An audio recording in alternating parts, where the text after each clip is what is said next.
Okay, here I am, second report of the day, October 10th, 2018, here near Cullum, North Dakota. Situation is deteriorating. It's getting worse.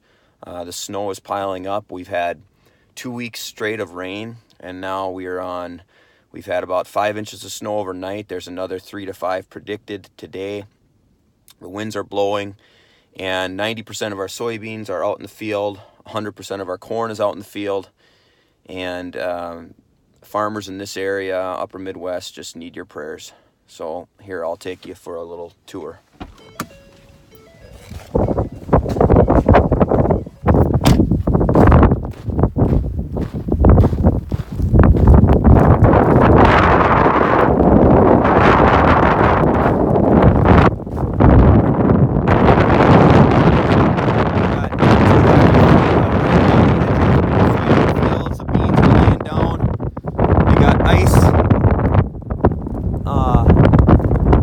All over them.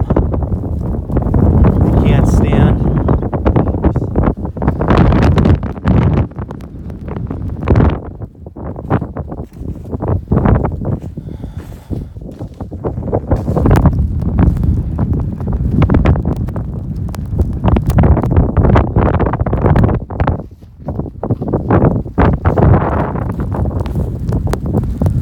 We're looking at least a half inch of solid ice on every soybean pod. It's a bad